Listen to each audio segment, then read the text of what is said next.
So right, nkwanirizaako nnyo kuliko obwakedde nga kulisayo mu ggandaalo lya weekend.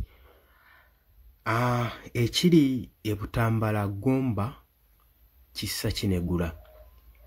Nanti tukimanyi bulungi nnyo olunaku olwaleero omukulembeze w'ekibiina ekya National Unity Platform ng'ennaku z'omwezi nga 3 mu mwezi guno ogwa November tutalagga Butambala Gombe. Era omukulembeze w'ekibiina kino yatuuse dda ku butaka. Wabula nkusiigidde ekifaananyi okulaga embeera egenda mu maaso ku playground we baategese omukulembeze w'ekibiina kino ekya National Unity Platform gy'agenda okuba nga akuba olukuŋŋaano gy'asuubira okuba nga akuba olukuŋŋaano singa ab'ebitongole ebikuumaddembe tebataataaganya ntegeka zonna nga we zaateekeddwateekeddwa. Embeera ya ssanyu ya kujaganya kabonero akalaga nti nno beetegefu okwaniriza omukulembeze ow'ekibiina kino ekya National Unity Platform. Jjukira nti nno lisiti yafulumye wiiki eno yonna gy'agenda okuba nga atalaga mu bitundu eby'e Western Region gw'omukwano gwange mpuliriza. Tuli mu kunoonya kalulu mu campaign eza generations eza 2026. Olunaku olwaleero nga 3 Monday agenda kuba atabaala Butambala Gomba. Kyokka olunaku olwokubiri ng'ennaku z'omwezi 4 tusuubira nti tujja kuba tutalaga Ssembabule Byantonde. Ku lwokusatu ng'ennaku z'omwezi 5 tujja kuba tutalaga Kazo Kiruhura.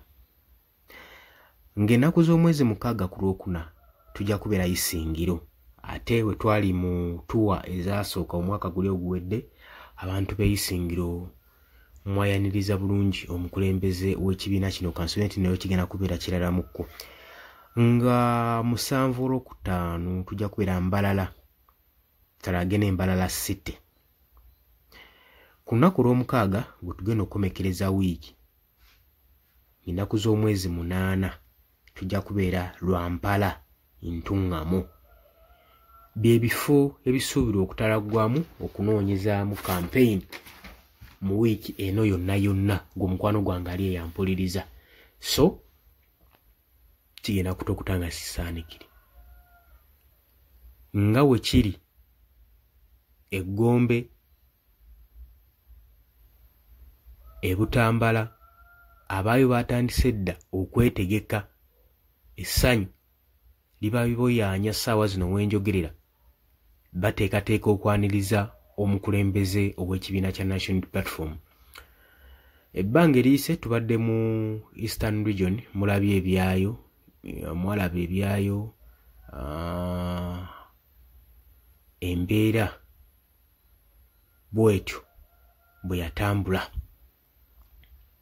Naye all in all ekigambo ekigenda mu maaso n'okuspreadingibwa omukulembeze w'ekibiina kino assizza nnyo essiiya ku protest vote.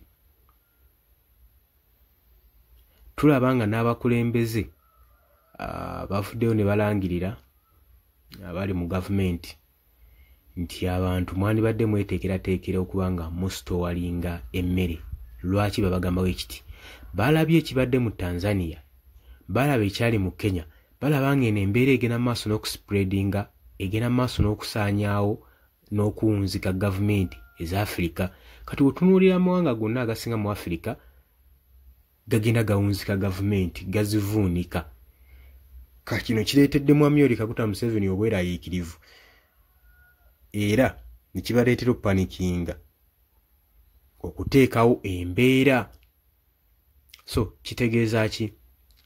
Beera bulindaala mu kalulu akajja aka 2026 teri kitasoboka. Singa onoobeera nga tozze kulonda nga tolonze, kitegeeza ebirooto byammwe byonna bimbadde mugoba bigenda kuba nga bitattanyiziddwa, bijja kuba nga bikomyawo. So twebereremu. Oli ku Yugi Update TV kosinza oba nga otuwuliza gwe tannatweyungako kirya wansi waliwo ekigambo subscribe kikoneko ojja kuba otweyungako. Ali emitala w'amayanja balamusizaako nnyo mukola kyamaanyi okwekumira ku mayengo gano. Sharinga, likinga, commentinga. Mbagala nnyo tugenda kuba nga tukomawo.